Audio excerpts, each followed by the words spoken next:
Alrighty, ladies and gentlemen, looks like Glaive Kyo is back at it again, and he is back with a vengeance. Because boy, oh boy, this title over here is going a little bit crazy. It doesn't look like it's going to be Unlimited Glazeworks. It looks like it's going to be Unlimited Blazeworks. Because he is exposing the truth behind the failure of the HSR Fate collab with some leaked interviews. So why don't we go ahead and see what he's going to be burning down in the town tonight with this one.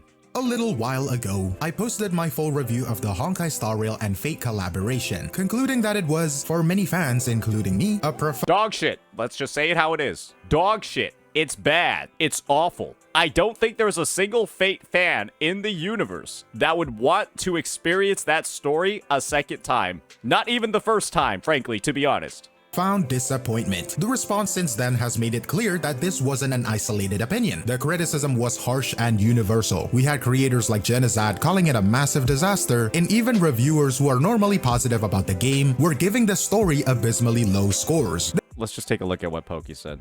2.88 out of 10. That basically, for a Pokey rating, this 7.5 is more so like a 2, and this 2.88 is more so like a -3. Your life was made worse by going through this story than it is better after having gone through it. Abysmally low scores. There is a widespread consensus that the event simply failed to deliver on its promise. And just as a brief reminder, this wasn't about one or two small issues. The disappointment was immeasurable, and my day is ruined. We had a story that many considered to be doggy poo-poo, one that fundamentally disrespected the lore of Fate. We had an event package that felt incredibly low effort for a year-long wait, filled with the production value of this collab. Oh, by the way, it says no traces of food on the table. Yeah, the production value of this collab was one of the lowest I've ever seen for like just a story quest as a whole. It's clear that this was developed in the middle of the 2.0 arc. They probably worked on it for like a month and then just left it in the drawing room table, finalized it at the end, and then just didn't even realize how low quality it was before it was shipped. With recycled maps and a standard, uninspiring rewards. And we had a pattern of broken expectations, with the expected voiceover feature being an absolute failure. When you look at the dev notes, it is set for 3.5. But why can't they just hotfix it like any other live service games out there, or prepare it in advance since they had a year to do it? Wait, so are you telling me that the voiceover feature, where they were going to let you combine the EN voiceover for the rest of the cast and the JP voiceover for the Fate collab characters, you're telling me that they weren't able to prepare it in time for the collab itself? That it's actually coming in version 3.5 after everybody has already played the collab story? They're just lazy.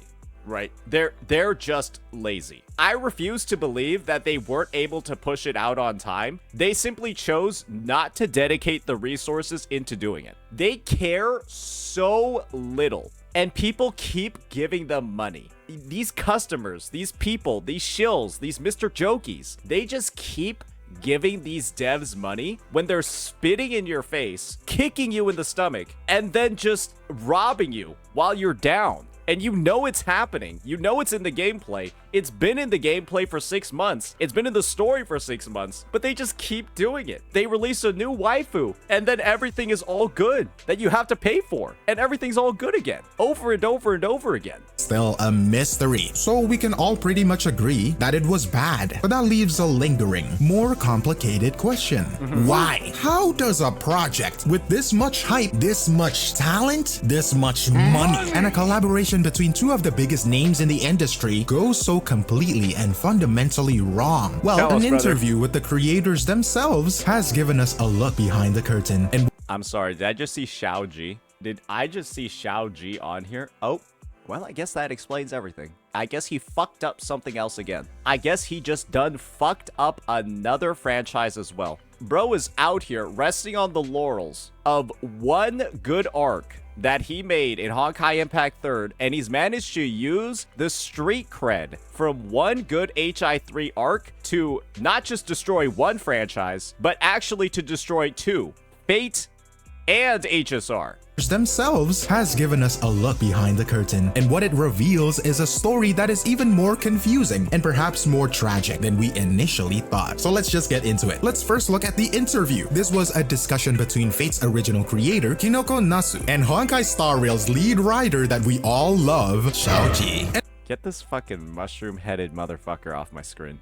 According to their own words, this project was born from the best possible intentions, driven by a deep and genuine passion from everyone involved. The interview immediately established that Shaoji is not just a corporate writer assigned to a project. He is a massive... He's a gotcha terrorist, okay? That's what he is. I refuse to believe anything else. It's like bro's in here literally just to fuck up everybody's day. I swear to God. I swear to God. It's like his only purpose in 2024 and 2025 was to take the things that people love and fucking destroy it. I'm not even joking. Okay, I'm joking a little bit when I call him a terrorist, but I'm not joking when I call him a gotcha terrorist, because bro has ruined so much shit over the past year and a half. It should be studied. He should have a course or at least a paragraph in a textbook somewhere for what he's done. A fan of the source material. He says, and I'm quoting here, that Fate's Stay Night had a huge impact on his perspective on life. He goes on to say that the 3 writers assigned to this specific project were also longtime Type Moon fans.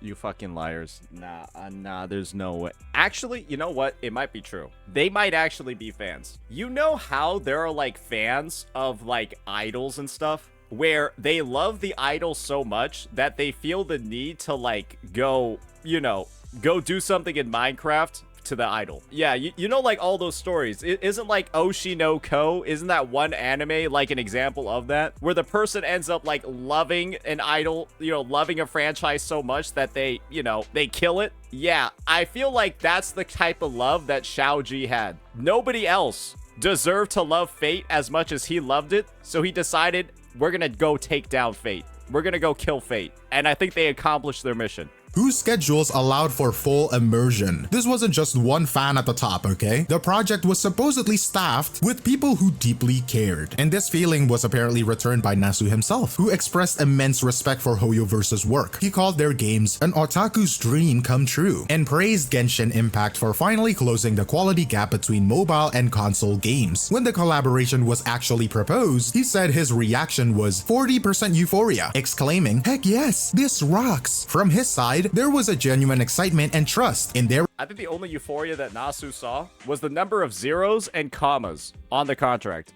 And I think after he saw the commas and the zeros, he was like, all right, I'm out. Yep, he probably gave his signature and then peaced the fuck out. Their ability to do his characters justice. The interview makes a point to show their stated commitment to being ambitious and respectful. For example, Shaoji explained that they chose Penacony as the setting because just using the game simulated universe would be the easy way out and wouldn't properly capture the world of Fate. Nasu himself was impressed by this, stating that he initially assumed they would take the easy route. Oh my god, reading this now is just crazy. He says this collaboration didn't take the easy conventional route. Instead, it steered hard towards greater challenge and greater fun. Did they like rewrite the story like 17 times after he reviewed it? Did they give like the first draft to Nasu and then the final draft didn't even look slightly similar to what the first draft was? They took the easiest way out possible, brother. They muted half the story. They turned all the Fate characters into literal side NPCs that could have been replaced by anybody else on the roster, and nothing would have fundamentally changed. The Fate characters look like they were added in after the story was written.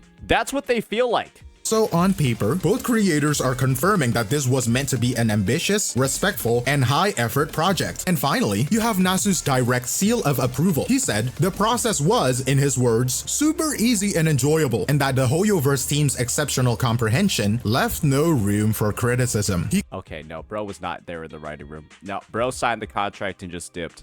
Straight up. Except the thing is like, I think that's the only rationalization people could have, because if this is actually true and this is how Nasu really views this collab, then bro, it's like that itself would ruin the Fate franchise, because then you'd be like, it's getting written by a fucking idiot. I think that's the copium that people are feeling right now, is that it has to not be true. He claims that his only major feedback on the entire story was a very specific nuanced point about Saber's personality. making sure she was written correctly for the timeline. So what this tells us is that he supposedly reviewed the fundamental story, the plot, the characters, and gave all of it his stamp of approval with only that minor correction.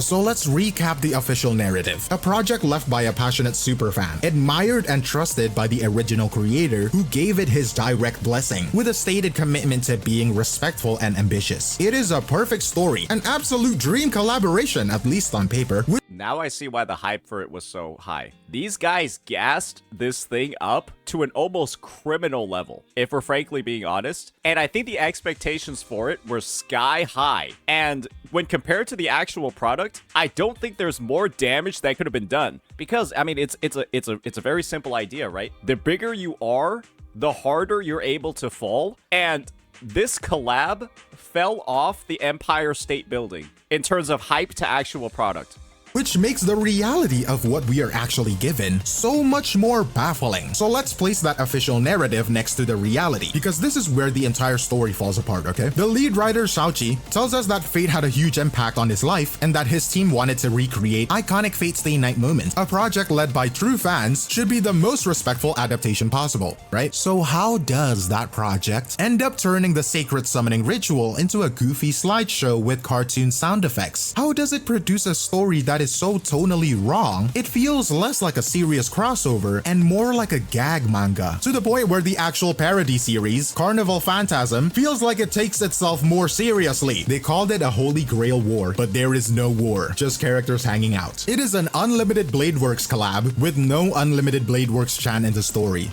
That's the most criminal one of them all. And I think I said it in one of the prior Glaive videos. It's like, brother, they had the perfect framework for Unlimited Bladeworks being in the collab. You had the Aeon of propagation, the Berserker servant in the story that literally summons a bunch of fucking bugs. And you could have just had the Berserker servant go crazy, start spamming bugs like how Gilgamesh spams sword portals, and then Archer just does UBW and then counters the bugs as they're being spawned. And then you just have like a bunch of bugs flying into a bunch of swords, and then they're just exploding everywhere. And then you have like that whole like UBW going on, and then Saber does the Excalibur slash and then finishes it off. It would have been so easy. It would have been so simple. It would have been one of the greatest callbacks to one of the most iconic scenes in the franchise. And they completely fucked it up. It's like being edged with no release, but you got edged since a year ago, and the entire experience is just awful.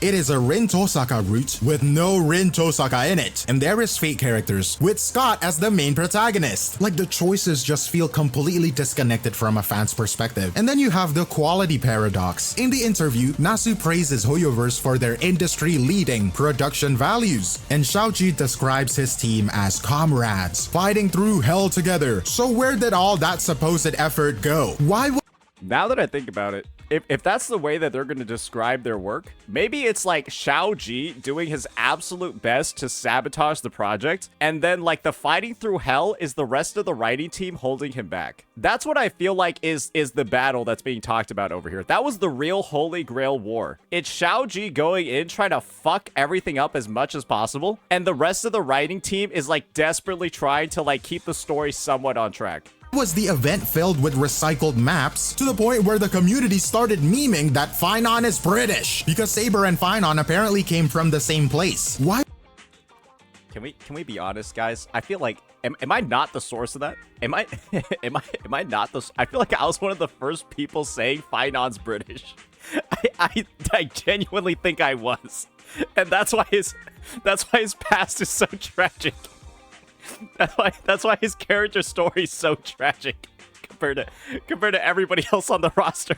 I was a key servant like Caster, given a generic, low-effort NPC model that the game itself makes fun of. These are not the hallmarks of industry-leading quality. They're the hallmarks of a low-budget, rush project that feels like it was made in a month. And this brings us to the marketing paradox. The disconnect isn't just with a behind-the-scenes interview, it is with the official trailer shown to millions. The trailer promised a high-stakes, action-packed story. The reality was a static dialogue. The trailer featured key characters like Sparkle, who were completely absent from the I guess this is something that really throws me off as well. What is she even doing here?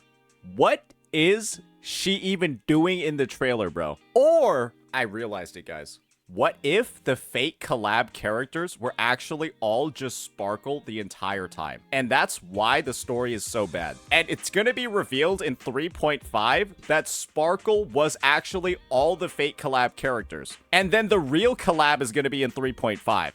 Honestly, that might be the only way to save it. Low key, if they have a follow-up quest that's the actual Holy Grail War, and you found out it was just Sparkle goofing around, yo, maybe that's how they save it, bro. Final event, it advertised the story that was never delivered, leading many fans to believe the entire quest was changed at the last minute. Further evidence that this project was a chaotic rushed mess. But the biggest and most damning disconnect is the Supervision paradox. Nasu tells us the process was super easy and that his only major feedback was a fine point about Saber's personality. If we take him at his word, this means he saw the script that contained the fundamental lore breaks, like the command spells not working. He saw the goofy slideshow summoning scene, the lazy writing, the bloated lazy writing, the bad NPC models, the missing unlimited Bladeworks chant, and he signed off on all of it. And it goes even deeper. In the same interview, Nasu speaks at length about honoring characters' internal logic and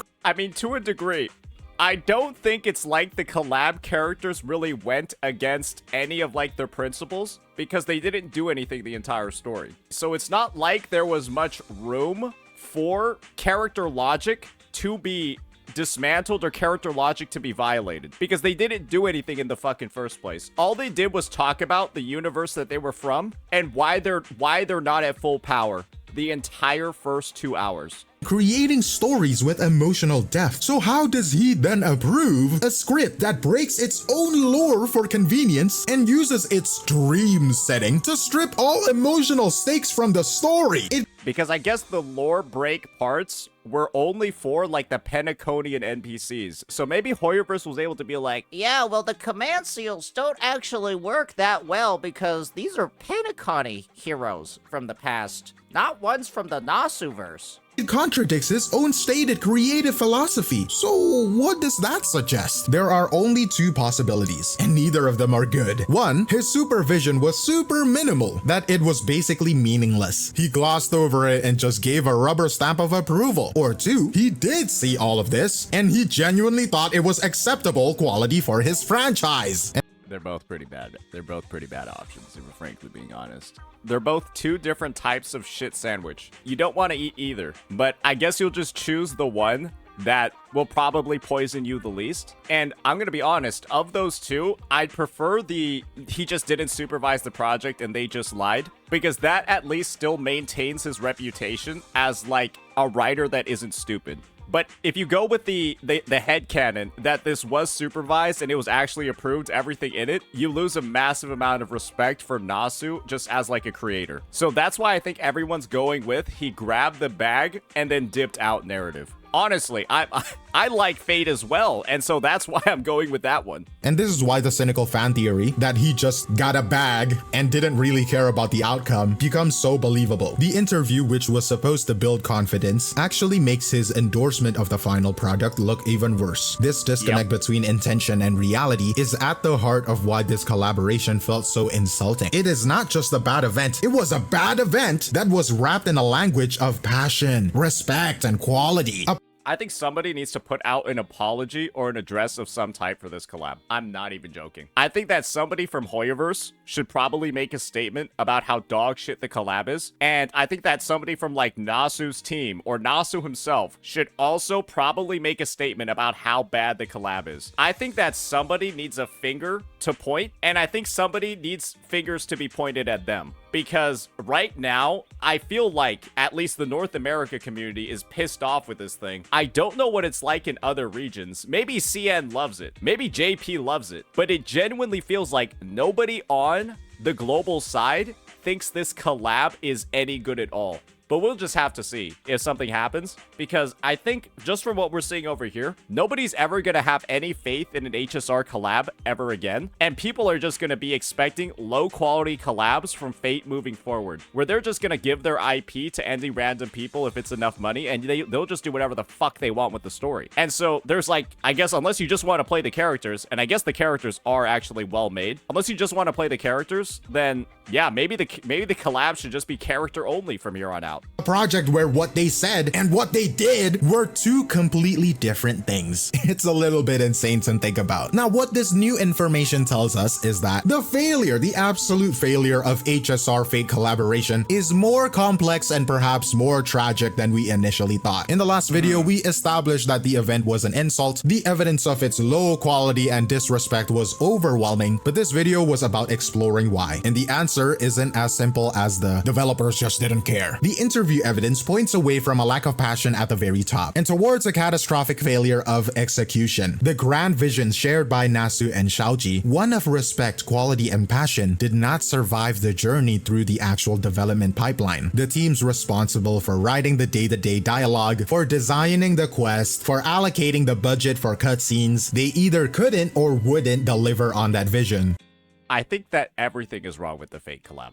I think they butchered the lore of Fate. I think the dialogue is dog shit and boring. I think even the story progression and the overall plot is bad because there's clearly a focus on random Penacony NPCs as the main characters. I don't think there's any redeeming factor at all in regards to anything that's in the collab, frankly. I'm trying to think of something that's actually good in the collab, and it's struggling to come to mind. I think the only parts that aren't awful are like the mini fight scenes between like Saber and Lancer, the mini fight scene between Saber and Archer, and then maybe a little bit of the final fight where Saber uses the Excalibur finishing move, right? It's like, but those are things that could have happened in almost any Fate story. Those are things that you expected as like a bare minimum with this being a Fate collab. Some of the servants having some fight scenes and then seeing some big moves. Everything else, which is like where the creativity, the hard work, the uniqueness, the storytelling comes in, is irredeemable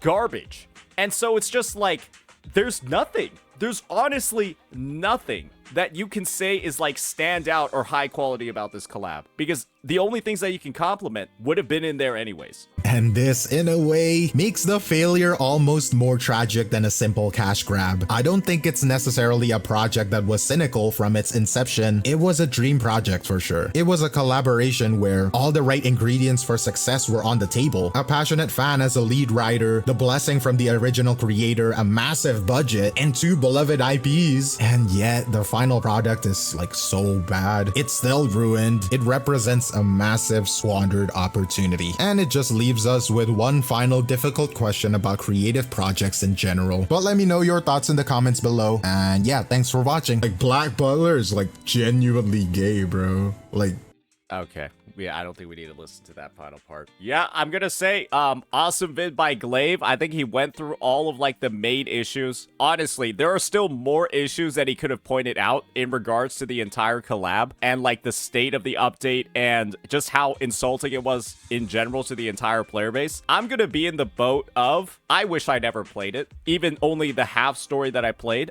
I don't think anyone should play it. I think, frankly, it should be boycotted. You shouldn't even pull on the collab characters to not reward these devs for the absolute shit-faced job that they did. And to be honest, low-key, I think Glaive was actually giving way too much breathing room and was a little bit too optimistic about like the effort that was even put into this thing in the first place. Because if we're frankly being honest, ladies and gentlemen, this was the worst collab story that I think most people have ever played. And it actually seems like somebody just took an in-progress Penacony quest that was being written and then just decided to like fade it up, and it was a complete fucking disaster.